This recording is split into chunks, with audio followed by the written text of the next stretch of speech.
All right. All right. Here we go. YouTube. One thing I can tell you is my AirPods do not want to work on my Surface for headphones. So It's because it's a Surface. it I actually connected. have a really easy time with my Surface and AirPods. It connects faster than my Apple devices now. Apple really not doing well with the AirPods for me lately. Yeah, well, I mean, it paired fine, and then when I put them in and tested sound of Zoom, nothing came through. But you know what? I had the same problem with my MacBook, and I know it's not the AirPods because they work fine on my phone and my iPad. So I don't know. Of course, I'm on beta everything, so that might do it too. Yeah, so maybe. I could do it. I know my AirPod problems. I thought that the beta would fix them, and it made it worse. So Okay. I don't know what it is. I have no idea. It's always been bad. It never knows which one to connect to anyway. So like that's what I'm having now with that. So on the MacBook or the iPad, if you just like look, if you give like, if I was on my Mac and they were connected, if I just side-eyed my phone, like just gave it a glance, like, ding, I'm like, no, I don't want that. Yeah. Ever since they did the automatic switching, I thought that would be an awesome feature. Disaster. Yeah. It's been, for me at least, it's been a We've disaster. tried to, Dave and I have tried to turn it off. I've tried a few times, but I think it's I turned it off. back on. I think it comes back on. It's The been beta successfully reactivated it for sure for me because I had it off as well. and That's then probably it it. The turned beta. back I think on. the beta put it back on. And I just didn't feel like going through it every time I did that. So Yeah. crazy. And we post on the socials, sir. All right. Notes. Oh, man.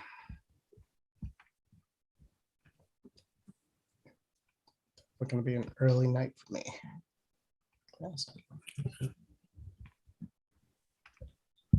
We'll do that. Hello, YouTube. And go here.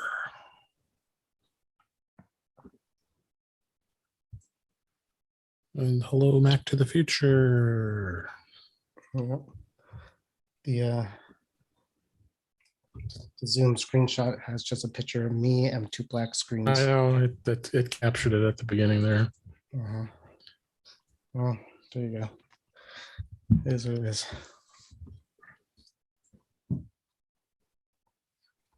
Ooh. Yeah, I'm glad Chad handled all that stuff because the streaming stuff can be really messy sometimes. Yeah, it's bad. Actually, then YouTube's not too bad, especially with Zoom. We haven't done YouTube before. We've always done Twitch. Oh, Twitch, right? Because you're a gamer. Yep. Apparently, it's used for more things besides game, but that is like 100% a gaming platform. Yeah. My son used to do it. I don't know if he does it anymore. I think he graduated to something different, or I think he's just on Instagram all day now. I try not to keep up. YouTube is the way to go. You can stream higher quality on YouTube. It saves it right to your profile on YouTube, which is way better than it going to Twitch, then pulling it off of Twitch, then uploading it to YouTube. And yep, YouTube's the way to go. All right, so we're all over the socials. Let's start doing this recording. And finally, you record by the way again, or are we just doing it all through here? I'm recording on Zoom. I record in I do two backups, Zoom, and then I record Audio Hijack. Cool. All right. Which Audio Hijack has just started now. We're getting hijacked. Audio Hijack. All right. We are episode 164. And where are my notes? There we go. All right, guys, ready? Yep. Let's do it. In 5, 4, 3, 2. Welcome to episode 164 of In Touch with iOS, a podcast that talks about iPhone, iPad, Apple Watch, Apple TV, and related technologies. I am your host, Dave Ginsburg. My co-host, Warren Sklar, is here. How you doing, Warren, at the beach house? I am the co-host from Canada. I'm doing good. It's been a busy week at work, and I'm off tomorrow. I'm off tomorrow, Monday, and Tuesday because of things. But so I got a nice 5-day weekend coming up.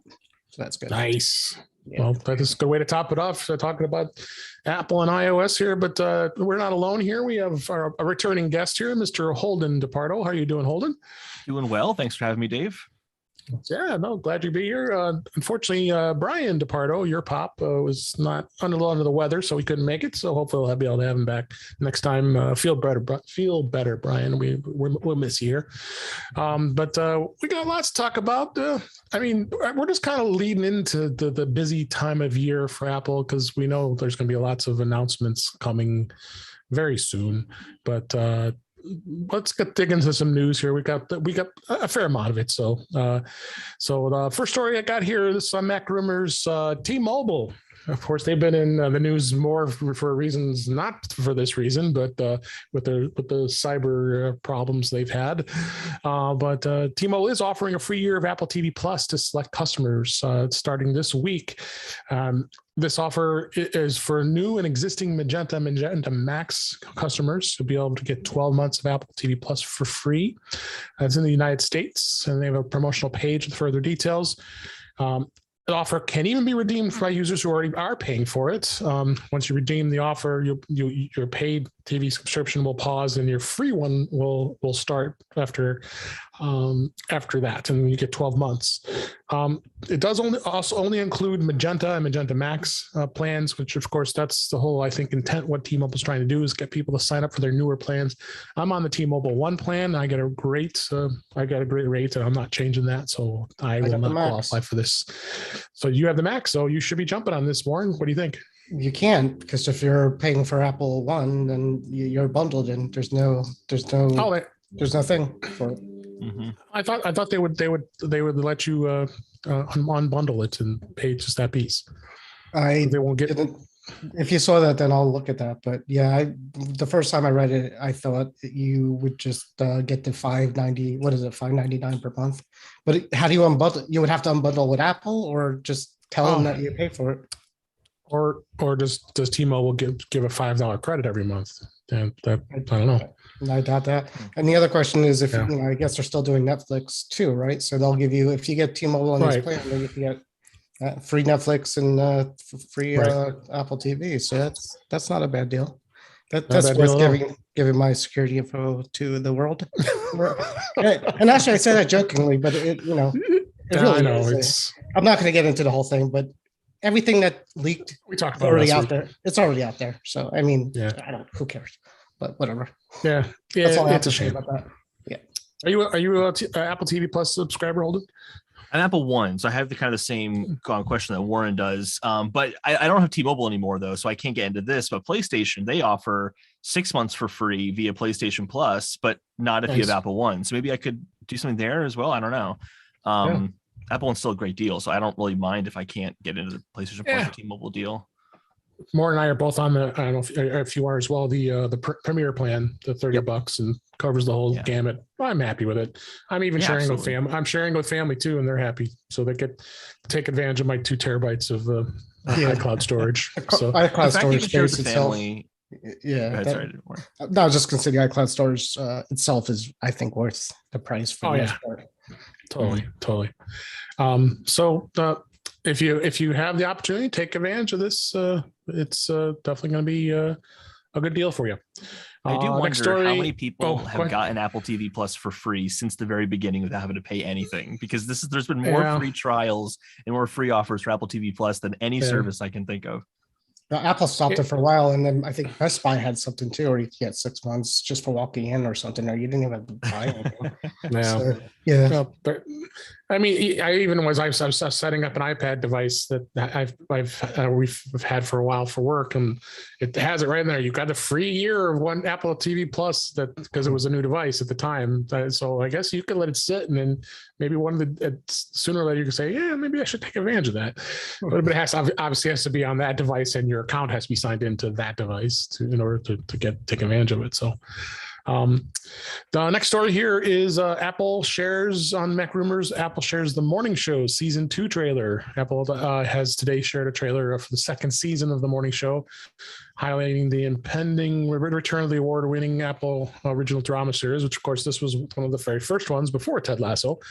So it's going to have only 10 episodes again. We'll continue to star Jennifer Aniston, Reese Witherspoon, and Steve Carell will be part of it, and a lot of the others that are coming back from last year. So they're picking up what events of what happened in season 1. Of course, they had to adjust accordingly because of the COVID. They had to make it more realistic, the fact that COVID's happening, because when they were recording it, it was not. So I enjoyed the show. I watched the trailer and I thought it'll be fun to watch. I mean, I liked it. Did you watch the show at all, Holden? Oh yeah, I loved season 1 a lot. It's a really good example of a show tackling a very difficult topic, but really sticking the landing and handling it in a very nuanced way. And they seem to be continuing that in the season 2 trailer, talking about different issues that are very delicate. But I'm like, if they can handle Me Too as well as they did, I have no doubt they can handle any of these, other, big social topics very well too. So I'm very excited for this season. Yeah, the guy who's running the network, boy, he's something. He's something. Yeah. Did you watch the show, Warren? Yeah, oh yeah. This is how I convinced my wife to get Apple TV the first time around. Oh, so, she liked it. Yeah. So I mean, I think a lot of people got dragged into Apple TV with that show, which is good. Yeah, I liked it. It went well. Sorry about that. Can you hear that? No, you're fine. Okay. Very good, yeah. There's an alert coming up. Yeah, no, it's good. I didn't see the trailer, but I'm going to watch the show for sure. Yep. It is premiering on September 17th, which is next month as we record this. So good, something else to look forward to. Then we'll have Ted Lasso and the Morning Show to watch for the next few weeks in tandem. So we'll have 2 shows to watch. And then of course all the other TV shows are coming out pretty soon here. I also saw that Spider-Man trailer that was on the news today, saying that for 24 hours, 335 million people saw that trailer for the new Spider-Man movie. So I'm just thinking of that as I'm thinking of a trailer here. So I don't think it's got that many views, but I think the Morning Show's got some good following. So that was good stuff here. Next story. This was actually, I just absolutely love this. This was Mac Rumors last week's Ted Lasso. There was this was Ryan Reynolds and Ron McInerney demand Ted Lasso biscuits in a satirical letter addressed to Apple TV Plus. In the latest episode of Ted Lasso, Jeremy Swift's character Higgins briefly poked fun at actor Ryan Reynolds and Rob McInerney's purchase of Welsh Scott soccer, should be football club Wrexham AFC last year. And then Reynolds and McInerney turned around and responded over the weekend by tweeting a letter that sarcastically threatened legal action against Apple TV over the joke. So they had a really good fun time, and it's in the article here. It shows the letter that Ryan Reynolds had put out, but they had a lot of fun with this. It was going back and forth, but it was anything what this did was it created more people knowing about their team, as well as even more about Ted Lasso. What do you think, Holden? I just love Ted Lasso. I think involving Ted Lasso is fantastic. You and me both. It's the perfect show for nowadays. It's so positive and charming, but also bearable. Like, it could have been too hokey and unwatchable. Yeah. But it doesn't. It walks that line perfectly. I adore that show.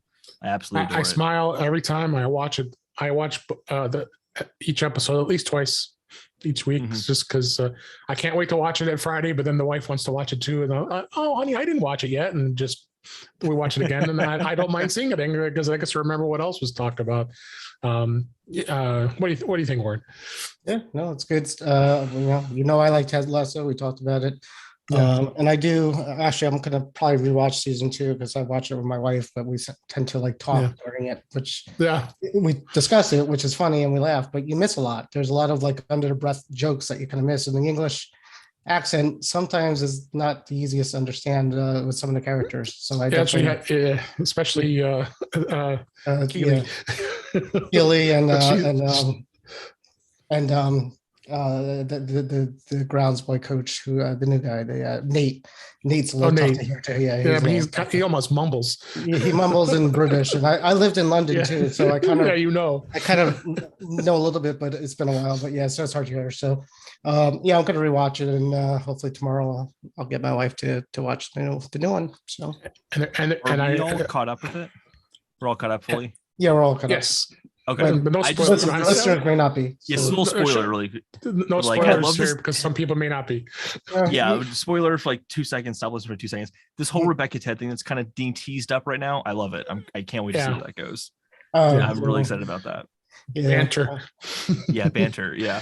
Well, is it going to lead to more than that? Is what we're wondering. So, If you want to hear spoilers, our friend Kelly Gamont is on the show once, a couple episodes at a time. They do a full recap of the show called "The Football Life on the Incomparable." If you want to check that out, it's a great podcast, and they get some different guests each week to go through the an hour long in-depth look at each episode. So check that out. Longer than the actual episode. There you go. Exactly. And another story, Mac rumors. This week, it was on the 24th of August. Today marked 10 years since Tim Cook became Apple's CEO. Tim Cook took over Apple at a turbulent time when Steve Jobs was battling pancreatic cancer, and the company's future seemed uncertain. Questions were widespread after Tim Cook took over, including whether Cook could manage in the footsteps of Jobs or create a new vision of the future of Apple. Well, without having gone more, you can go further in this. Apple is not going to change. That's what he originally said. And look where we are now.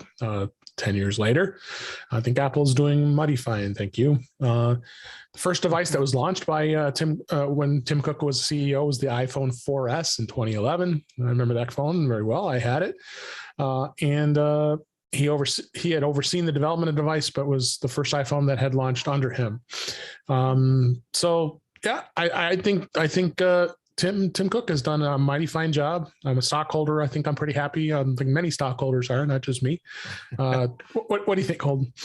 I have I don't know if this is a hot take or not, but I think Tim Cook is not just, kept Apple the way it is. I really think that Apple is better under his leadership than it was under Steve Jobs' leadership.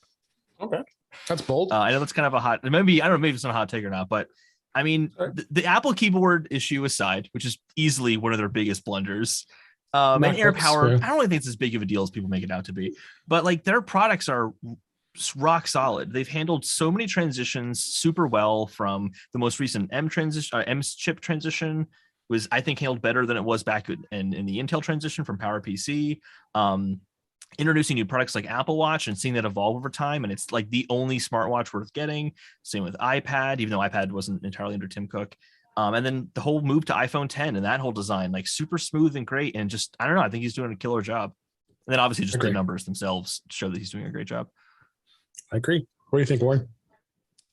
Yeah, no, I mean, I'm imagining back when they swapped over that, Tim and Steve had a bunch of conversations of how he's going to be compared to Steve for the next, however many years. And, Tim Cook has to, that's psychological, and he has to deal with that every day. And, people do it.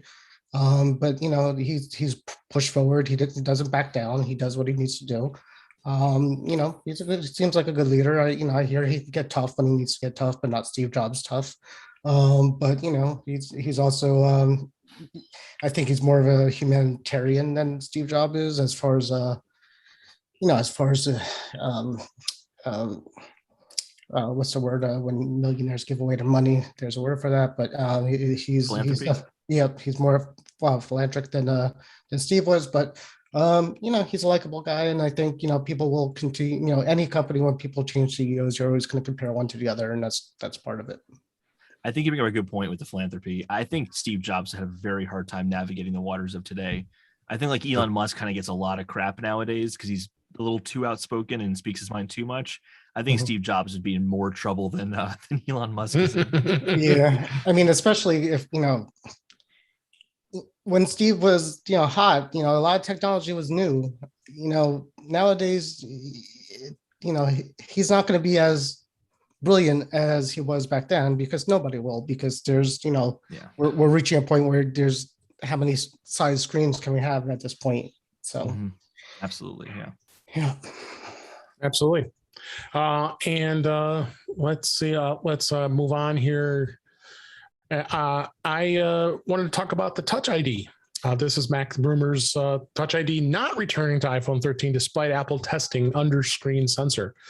Despite having tested and worked on the technology, Apple has decided not to include it in the under-screen Touch ID sensor in the upcoming iPhone 13, continuing to leave customers with Face ID as the only biometric authentication option for the iPhone. Apple had been testing this technology, which would allow the company to place sensor under the display on the iPhone, allowing users to simply just touch their finger on the display, authenticate, which I believe Android users have had that for a long time. And so I kind of wonder, are they scrapping it because they're just not satisfied with the technology yet? Because we know Apple is very, they like perfection, want to make sure it works properly. What do you think, Holden? I think this is crazy. Yeah, I just think I thought about it quite a little bit. I think with the whole Android phones can do it, but I think it's refined to a certain like square on the screen. And the rumors I'd heard for the past few years is that Apple wanted it to be across the entire display so that users don't have to think about where their thumb is. They can just, so maybe they're struggling with that, but obviously that's all speculation. I have no idea. I don't know if I really care or not though. Like I love Face ID. I don't even think about it. And outside of masks, I don't see a reason really to bring it back. Although I did think that maybe they would put it into the Siri button, because that's what they did with the iPad. Is iPad Air is put Touch ID there, but I guess they're not going for that. That's what I was going to say too. Yeah, that was elegant. I mean, I think that would still be an elegant solution too to that. And I'm surprised they, well, we don't know. Maybe they will. So, this is just rumors. But yeah, I mean, with the mask thing, I was hoping that we would be past it, but maybe we're not. So we might need another year of this. The one thing I will say is the new Samsung foldable phone. A couple of reviews came out, and there's a camera in the glass display, which we have the notch, and that's how they got rid of it. So the reviews are pretty bad from what I understand. It's like, it actually affects the quality of the screen. You could almost see like the square where it is.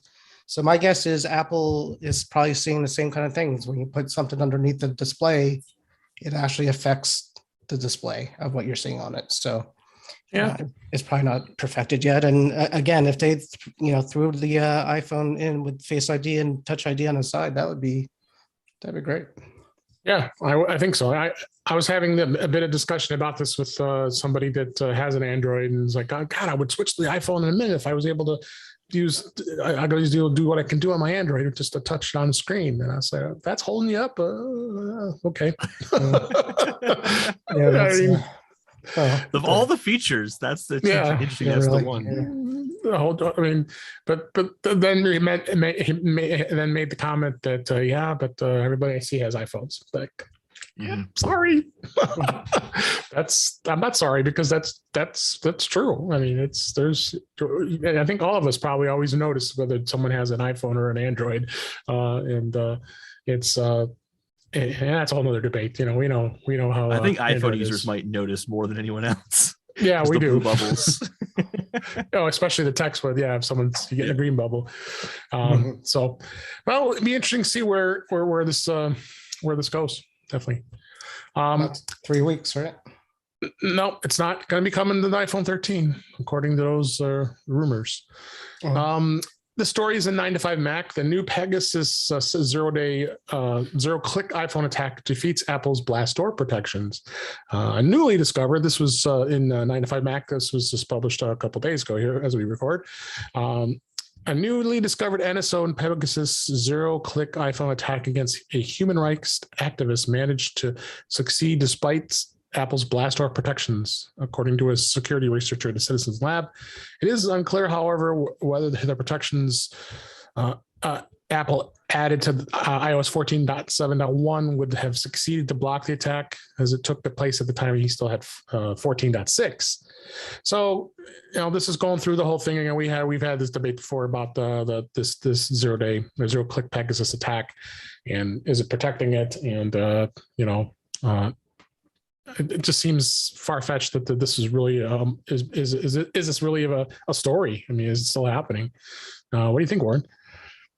Yeah, I think this just came out yesterday, so I didn't really dig into it. But again, it's basically, scientists discover this kind of thing and researchers, blah blah blah. And until my friend Dave from across the street gets it on his phone, I'm not going to worry about it because it's just basically making a news story at this point. Yeah, that's my kind of thought too. What do you think, Told? I completely agree with Warren. I mean, I think there's this misconception of security that iPhones are very secure. It doesn't mean they're impenetrable. It just means that they are constantly updating security, constantly making it better. Just update your phone and you're going to be fine. There's really not much to worry about. Yeah, absolutely. So don't worry about it. That's all I have to say. Next story, also 9 to 5 Mac analysts. Google to pay Apple $15 billion with a B to remain default Safari search engine in 2021. It's been long known that Google has been paying Apple a hefty sum every year to ensure that it remains the default search engine on the iPhone, the iPad, and the Mac. Now, a new report from analysts suggests that the payments from Google to Apple may reach $15 billion in 2021, up from $10 billion in 2020. Investor noted that analysts are estimating that Google payments to Apple will increase to $15 billion in 2022 and between 18 and 20 billion in 2021, now 2022, based on public filings, of course, because they have disclosures because they're both publicly traded companies. So looks like Google's here to stay on an Apple device. Don't you think, Holden? Oh yeah, absolutely. This is an astronomical number. This is insane. This is in the ballpark of what Apple makes off of the App Store through the 30% cut. It's in that ballpark. That's nuts. But to Google though, they make that it's worth it for them because much money do they make? And they also get data on iPhone users, which is probably one of the most valuable customers in America right now. So it's worth it for them, but it's a lot of money. Good point. What do you think, Warren? Yeah, no, I mean, until somebody comes up with a better search engine, then that's going to be it, and Apple knows that. So, like them or hate them, their searches work, and Apple, I'm sure would love to not have to pay that money if they had another way to do it, but Google is Google. Apple's not paying it; Google's paying Apple. Right. I'm sure Google would like to not pay Apple. Okay. Sorry, didn't mean to correct you, but I think I don't want everybody to get confused there. That's right. All right. So Apple. Oh yeah. No, just. Sorry, that was. Save my dinner time. No. Yeah. No. I read it backwards. So because that would actually make sense too for Apple to pay Google to be the search engine for them too. I can see it both ways actually. But either way, it's it's the best search engine, so that's what Apple's using, and that's what Google is happy to give them. And there was some far-fetched thing that someone was saying. Why wouldn't Apple decide to do their own search engine? Dive into that. I know there's been the chatter about that. I don't know. That's a lot of work. I don't know if Apple's got the resources or want to put the resources into doing something like that. I wouldn't think. They're doing so much with machine learning nowadays that maybe they're working towards this. They've been prioritizing search a little bit more in iOS. It's maybe, but yeah, it'd be a really big investment for them. But I do think that it could be a big privacy move for them. Don't you want to use a search engine that, keeps your information private, but has really good search algorithms? I use DuckDuckGo. I love DuckDuckGo, but it is not as good as Google's search algorithm. It's just not. I take that sacrifice and use DuckDuckGo because I like not using Google as much as possible. Absolutely. All right. Then the last story this week, AirTag gets a new firmware update. New AirTag firmware version 1.0.291 is rolling out to users with no known feature changes or updates. Boy, it sounds like the Apple TV. Unlike other device operating systems, the AirTag does not have an update menu to control incoming updates. Instead, the user must wait for the update to install automatically. This was reported by 9 to 5 Mac and people, and then of course those sharp people out there that see these things find this out, and just go in the Find My app, and you can actually see what the firmware version is. I don't think anybody's going to really care much because it's still going to function the way it's supposed to. Mhm. Don't you think, Holden? Yeah, I would never even think about updating my AirTags. I would never even cross my mind. Mhm. Yeah, just like the AirPods Pro. I mean, they get firmware upgrades all the time. And they're in beta too, which was one of the few things that Warren would ever touch in beta would be AirPods Pro. So I'm sure you agree, Warren. This is no one really cares. Yeah, I mean, yeah. You don't know how to update it, and you don't know what the update does. With Apple's headlines recently, I'm sure it's doing something scary and nefarious. So yeah, that's true. Yeah, I would throw them out and burn your AirTags right now because they're following you. I'm sure We're doomed. we're doomed. All right, so off to the topics this week, as we always talk about each week. Beta, iOS 15, iPadOS 15, beta 7 just came out I think a day or two ago. And they seeded the 7th beta to developers. I believe it's out. The public beta is now out there. This was actually yesterday as we record this. And it looks like nothing really a big change. Warren, you notice anything since you updated since the 6th beta? This week in Salesforce is a good week. The updates. It works. Yep. This week, Salesforce is working on the beta. So it's a constant battle between the test flight Salesforce app and the beta, whether the Salesforce app works on it. Everything else works. It's always worked. I've just had throughout the entire beta cycle, I've had 1 or 2 apps that don't work, and Salesforce has been one of them. So okay. Holden, I think you're on beta. Would you notice anything? Yeah, I'm on beta for all my devices except my Mac. Yeah, I mean it's pretty much the same for me. It's been pretty stable since the beginning. I haven't really had any issues, so I update just because I know it's gonna be better than the last version. It rarely gets worse. So yeah, it's still good, still consistent. Yeah, it's great. It's good stuff. Yeah, it doesn't look like there was much in the notes to saying what changed. I don't see too many things other than we know SharePlay is disabled still. The big thing is the Mac OS hasn't been updated in 2 weeks. This week was supposed to be it, and I'm going to say that for an iOS show because universal support is still MIA. Maybe. So I'm assuming. I mean, this beta could have the universal control in it in the iPad OS and the iOS. We'll find out when the Mac OS gets its next beta. Right, but I think SharePlay is going to be after the release. That doesn't bother me at all. The universal access bothers me. As long as SharePlay is available before Foundation comes out, I'll be fine. I'll be okay. But yeah, universal control, I'll be severely bummed if that gets delayed. That's going to completely change my workflow. I can't wait to get that. It's the only reason I bought a new iPad. Just to play with that. It's worth it. If it works as well as they say, it's totally worth it. I'm hoping, just to have the other screen and be able to drag back and forth on the iOS. Absolutely. That's just, looking forward to that. My iPad will be a note-taking device. It's that's what's supposed to be. Same keyboard. Just amazing. I can't wait. Quick notes. Yeah. The WatchOS 8 came out. Do you update your watch, Holden, to the beta?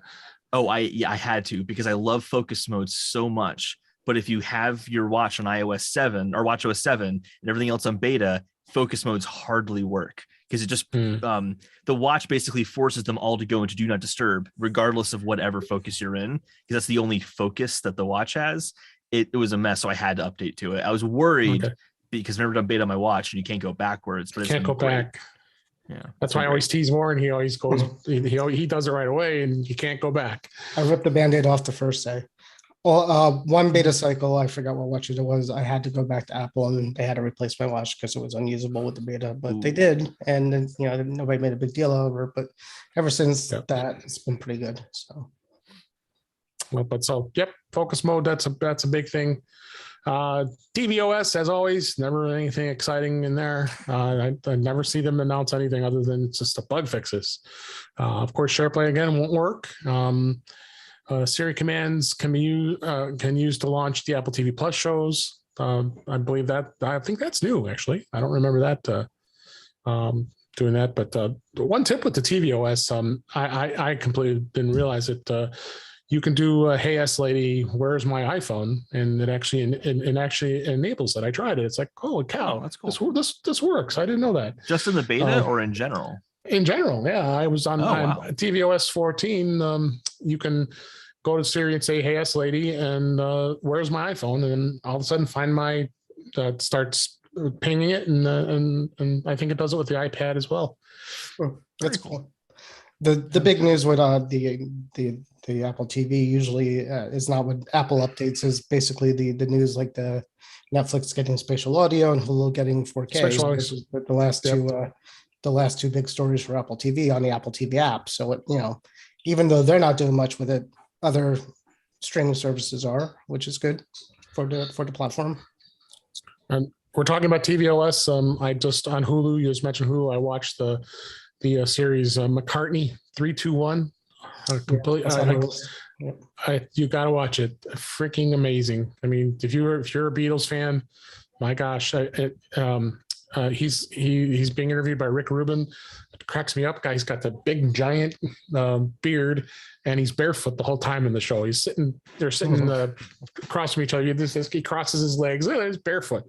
But that guy's just one of the most renowned producers, and he's just love listening to McCartney's stories, and he remembers everything. He remembers what they did when they recorded that specific song. They're going with a mixer and hey, look at that sound and that sound. Oh, I want to go back and watch it again. It's so good. So there's a show tip right there. All right, and what do we have left in beta? Oh yes, what was new with HomeKit in iOS 15? Have you dabbled with this at all, Warren? I know the HomeKit has the secure video. I don't know too many people have that yet. I haven't done anything with it. I mean, I haven't noticed anything different with it, to be honest with you. Looks like also it has it'll store secure video on your iCloud Plus. That's a Plus plan. Package detection. People bringing packages and delivering it, that lets you know. It's got a home key or home keys enabled, so unlocking doors with that. Time-based Siri commands can be put into if you want to enable stuff as far as it working. So yeah, looks like HomeKit's gonna have some good enhancements. I hope that looks cool. Other feature that did get enabled in beta, and you and I, Warren, were going back and forth about this because I'm still having trouble with it, is the iCloud Plus's new custom email domain feature, which is now available in beta. You can go into beta.icloud.com, and if you have a paid iCloud Plus storage plan, you can personalize your iCloud email with a custom domain name. And it's now in beta. So you go in and actually add the domain, add all your MX records, and so it's not for the lighthearted. You have to have a little bit of knowledge how things work on the web, but it seems to work for DNS. Yeah, sorry, thank you. Going into the DNS management in your domain registrar, or if you're web hosting, and it's supposed to work, but I'm having a little bit of trouble with my host, so I'm trying to figure it out. But you were able to do it, right, Warren? I did. Just to clarify, you don't need any of the iOS or betas for it, I don't think. Oh, you don't. So I don't know because I have the beta on it, but so I did have an initial problem with one of the C names. So what happens is when you get through it, it pretty much walks you through, and then it gives you a screen of what you need to change your DNS info to, and you log into your host that you pay for your domain, and you change it, and it's pretty much you pretty much have to remove the old stuff that went to the old host and put in new stuff. But I got it to work, and then after that, it takes a little bit of time. Funny story, actually. So after I was finished, it kind of says, "Congratulations, it's all working, it's all good." But I kept sending myself a test email from one email address to my new iCloud address, and nothing. So nothing. I'm like, what am I waiting for? And I keep checking everything looks good. Junk mail. Everything was my emails from myself to myself was going to my junk mail for like the night. So finally I'm like, what is going on? So I looked into my junk mail and I saw it all going in. And then once I decided that wasn't junk, I moved it to the inbox or whatever. all of a sudden my send to address showed up on my iPhone. And if I go onto my iPhone and say like from, you could change it to the new custom domain and send as that. So it's techie. So, you know, yeah, I was gonna say takes a little bit of work. it's not for the lighthearted. Did you try holding that yet, or do you have a domain you play with? I wanted one, and it turns out my dad wants the same one as me, and but he can't get it because some guy in the Czech Republic already has it or something like that. So, so we're out of luck. I don't need it, but it would gotta pay up. Yep. Yeah, you could have this domain for $4,000. I tried to sell mine. You could offer it up on the website, GoDaddy. There's a thing where like a marketplace where you could actually offer up your domain and see if anybody wants to buy it for you, and they give you offers for it. I think I listed it low, and even low, nobody wants it, so I'm stuck with it. Yeah. And don't confuse this with hide my mail, because that's used for so when you send out email, that allows you to create unique random email addresses when you forward that's forwarded to your personal mailbox. So without having to share your real email address. So that's another feature that Apple's also adding as part of the iCloud Plus, which is cool. I just want to have one thing to that real fast too. Yeah, please. Something really cool with that too on the beta. When you do that, if you go into, and I just discovered this the other day, if you go into settings, and then I think it was under iCloud, and then under iCloud again, if you go to hide my email, there's an option for hide my email. It tells you all the sites that you've used to create a hidden email, and it tells you what that actual email address is if you want to look at through it. So it's actually really neat to kind of see a list of what the ones you've started to do. Yeah, that's cool. All right, so you can create a new domain, but that's awesome, and be able to add it. And actually, you don't have to pay for email service if you don't want to. If you just register your domain with your domain registrar, like I use hover.com, and if you didn't have it hosted at any website, you now can use Apple's iCloud servers to host your mail. Yep. It's pretty cool. So, all right, let's move on to another topic here. The YouTube Premium. I find YouTube Premium to be well worth the $10 a month I pay for it, because I can't stand looking at all those freaking ads they have on there. And so anytime I go to a computer that's not signed into my account, it's like, oh my God, look at what I'm missing, these ridiculous ads. So YouTube Premium is nice to eliminate that, as well as it includes YouTube Music. So you have another music service that's added to it. So I find I like it. Not everybody feels the need to spend it, but it's understandable. But this has always been a complaint, and I know there were some workarounds about this. The fact that you want to have picture-in-picture when you're watching a YouTube video, and you want to be able to, just like you could do with any other video source on an iPhone, you can have it up on the screen, navigate to what you're looking for, and go back to your video. So if you didn't have the premium plan, you weren't able to do it. And I think you could still work around it, but it was kind of a cockeyed way of doing it. But now what they've done is the YouTube Premium subscribers can now actually enable it. And what you do is you just go into your YouTube settings, and there's just a enable picture-in-picture in iOS. So I thought this was kind of a cool thing that they had. I assume neither one of you guys are YouTube Premium subscribers, right?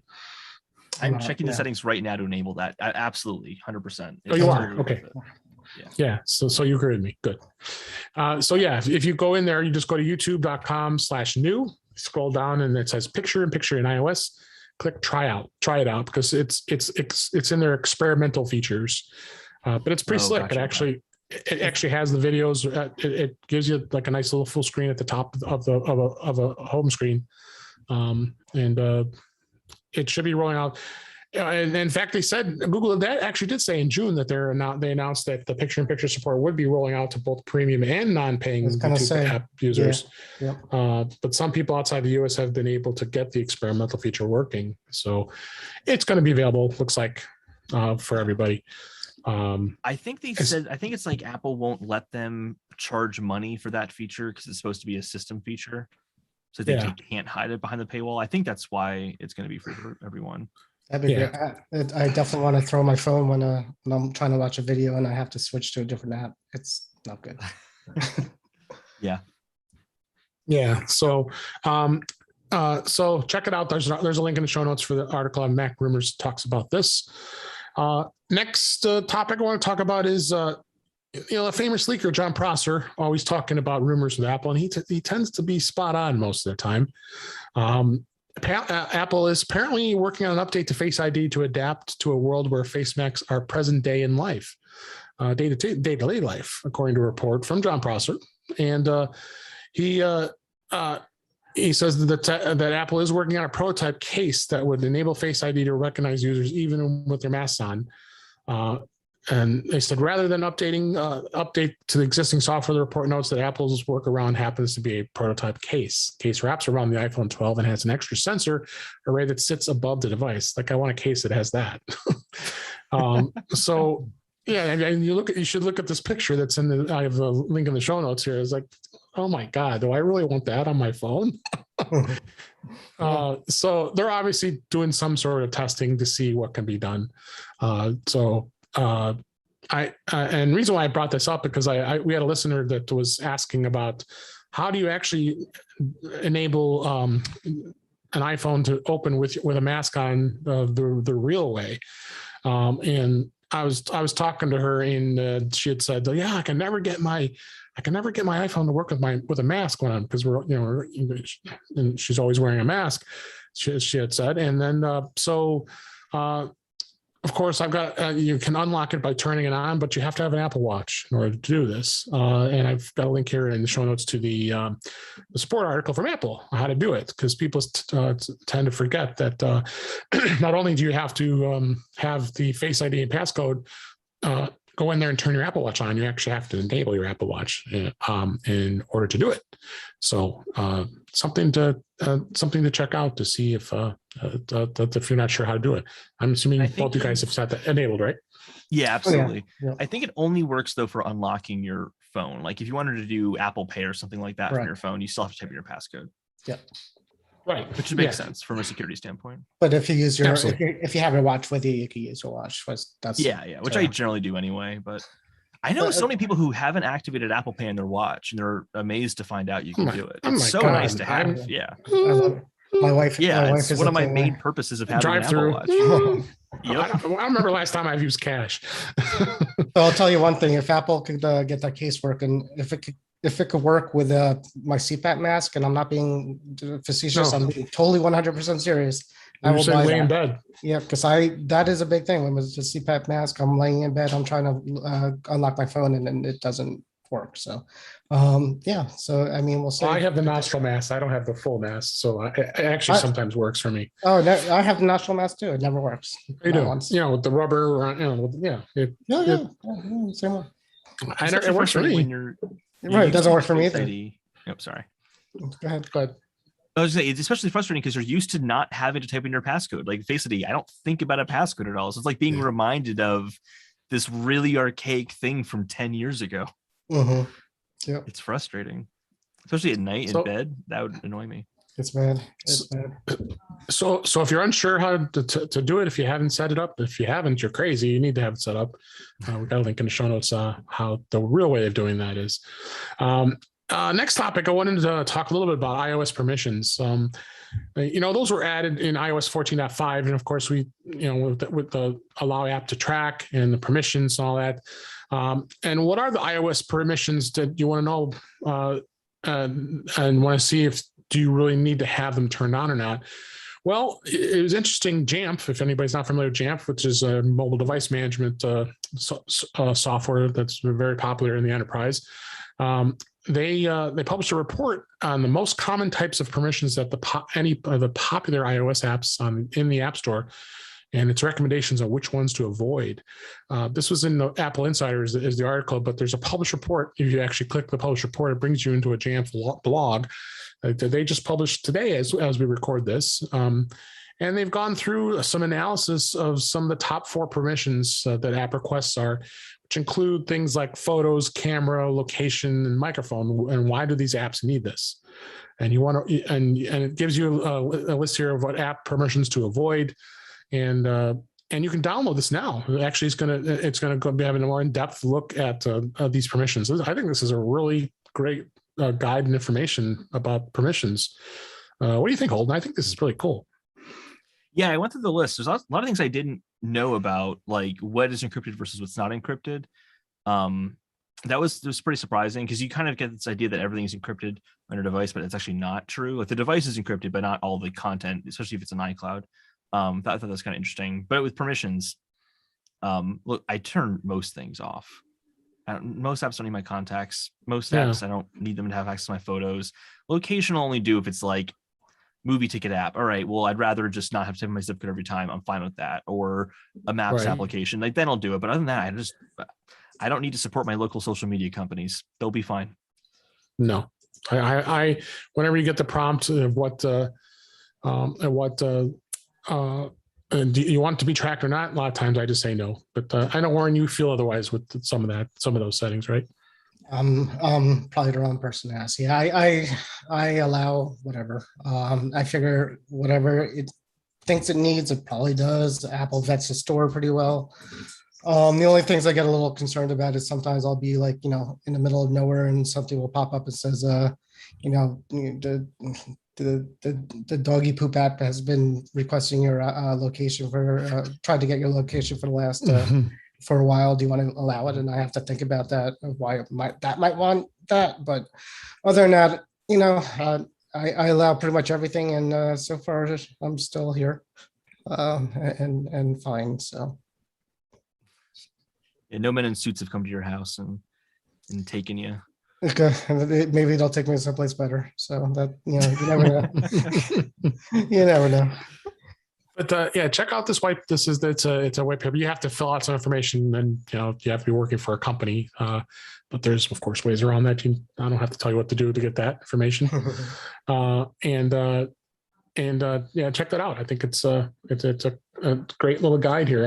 I hadn't really looked at it really closely here, but they have. Yeah, it's a 7-page paper and just gives you some analysis of iOS app permissions. So I think it's pretty cool. Does real fast? I don't think there is, but is there anywhere on iOS that tells you what apps are using what permissions, like in a nice list, like that are installed on your phone?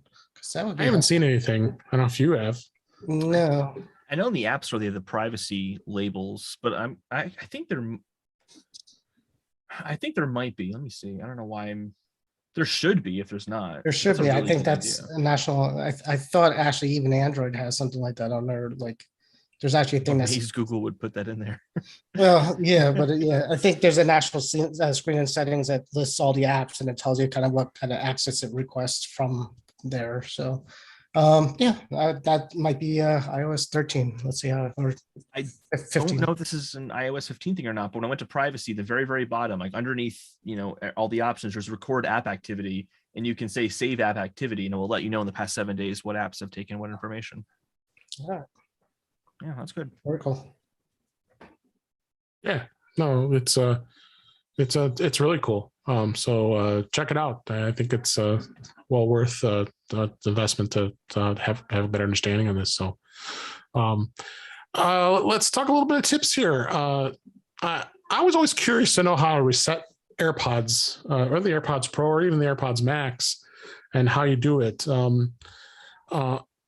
Usually the way you do it is that the first thing you do is you want to check your battery. If you go to the back of the AirPods by holding the AirPods case and hold the button on the back, you don't see a light flashing on the inside of the case. It's probably because it's dead.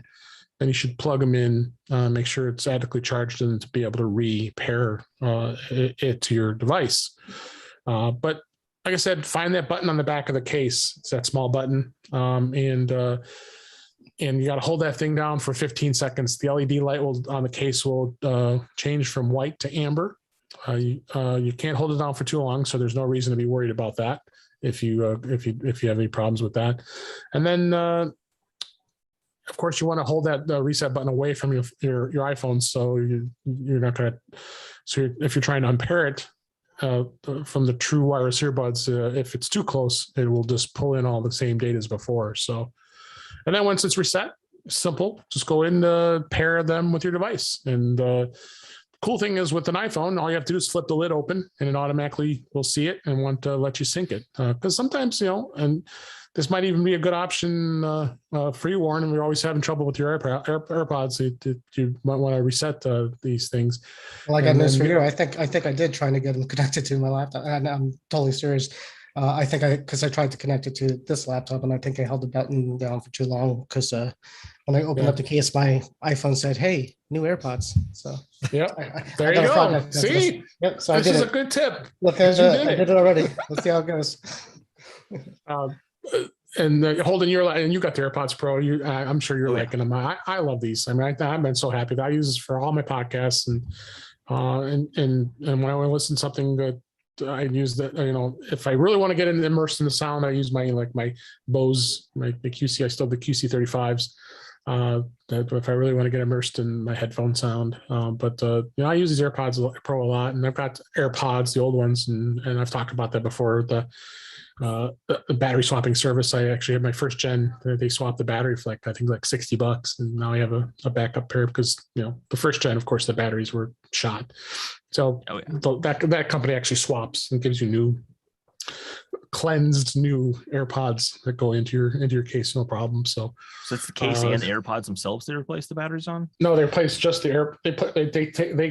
They refurbish the AirPods themselves, not the case. It doesn't do the case. The case you have to buy separate, but it actually they already take care of replacing the batteries, but they give you a brand new set. You send them the old set, and they'll send you a new set.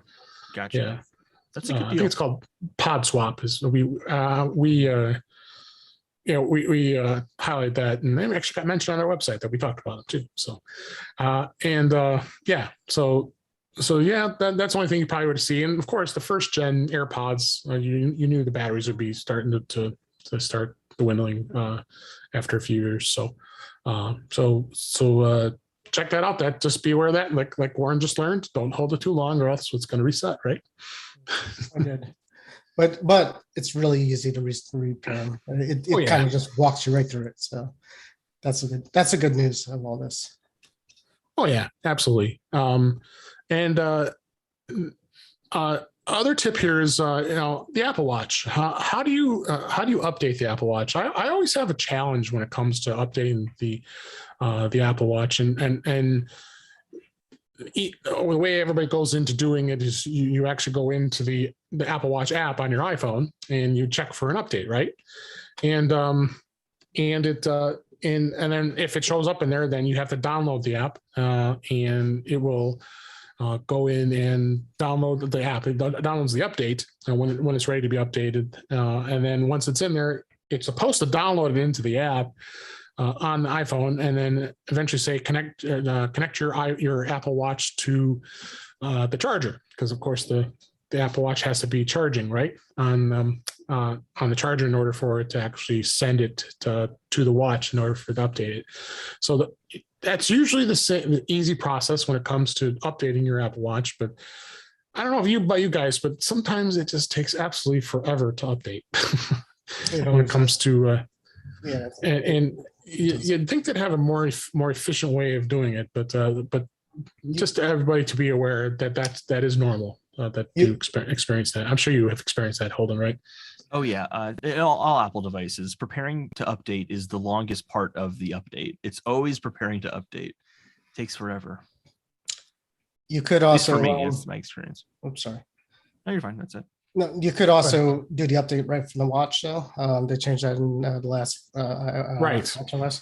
So you could go into settings on the watch itself and general and software update, and it'll do it as well. And I'm not sure.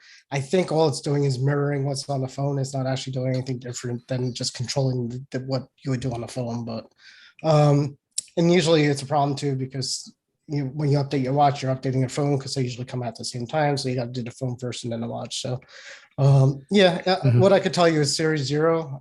When I had to update that thing, I could go to California and back. It was horrible. It was bad. The Series 6, it's not so bad. Once you get it connected to a charger, it takes 20 minutes, I think. What annoys me with the Apple Watch updates is that this is probably just because I have an irregular charging pattern, I guess, but Every time I look at my watch after charging, it says unable to update to next watch OS update or whatever. And I always have to do it manually. It has never done it automatically for me ever. Right. None of my things do. I have everything set to like automatic update, and it doesn't. So which is fine. But no, even like the App Store. I have my apps to automatically update on the App Store on iPad and on iPhone. Never does. You always have to scroll down and see the update. So yeah, it's just one of the things, I guess. Yeah. So yeah, it can be painful sometimes here.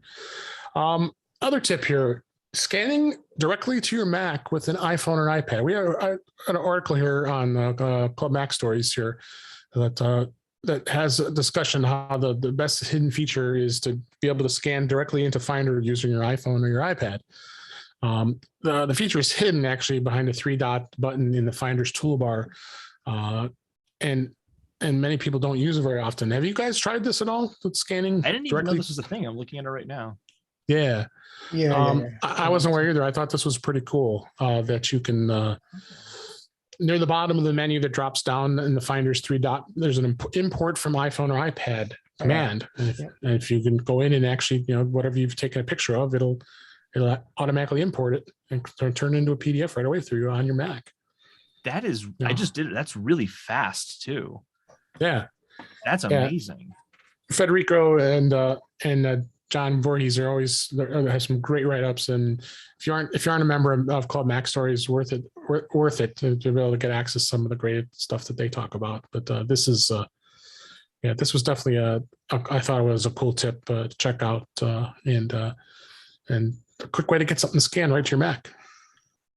So, all right. Well, with that, do you guys have anything else you had on your minds before we wrap things up here? I'm good. Yeah, I think it covers all of it. Yeah, well, I think we covered a good amount this week. Let's go ahead and wrap things up for this week. And that is a wrap for this week. Please send your comments, questions, and suggestions to our email address, feedback@intouchwithios.com. You can follow us on Twitter @intouchwithios. You can go to our YouTube page at youtube.com/DaveG65. You can subscribe in your favorite podcatcher, including Apple Podcasts and many others, but better yet, go to our website at intouchwithios.com, where all the links to all the ways to listen to us are there. I am Dave Ginsburg, and you can find me on Twitter @DaveG65. And Holden, thanks for being here again. We always enjoy having you on the show. Where can we find you? Thanks for having me again. I am on the Networked Out podcast, which is another Apple podcast. We've been talking a lot about just big breakdowns of specific iOS 15 features. So we have a big one on focus modes is I think our most recent one, and then notes as well. We have a big one on notes now too. And I'm also at Twitter @Holden DePardo. Oh, so you guys did an actual thing on notes? Yeah. Oh yeah, we did a big breakdown awesome. on notes. All right, we'll make sure we'll get that link in the show notes to make sure everybody take a listen to that, because there's always something to learn about with notes. That's for sure. It's a surprisingly good application for what it is. It sure is. I use it all the time. Yeah. Great. Good stuff. We'll make sure we get that in the show notes so that get people to take a listen. Yeah. I'll send it to you. Appreciate it. And then Warren, what's been going on in Mac to the Future? Anything exciting? Well, it's been quiet. People are hot and tired right now. So hot and bothered. Hot and bothered. Yeah, everybody's hot and bothered and hot and quiet. So I think everybody's just waiting for September to happen, and we'll go from there. So, but yeah, come over and talk about anything that's kind of relevant to technology. It doesn't have to be specifically Apple. So it's all good there. Holden, thanks for coming. It's always good to. I missed you. It's been a while. Yeah, it's been a while. It's good to see you too. Yeah, last time I think you weren't on the show here, so it's always good to get you on. We'll have you back again, and absolutely always happy to have you here, and get better soon, Brian. All right, thanks everybody for listening. We hope you enjoyed the show, and we'll talk to you again soon.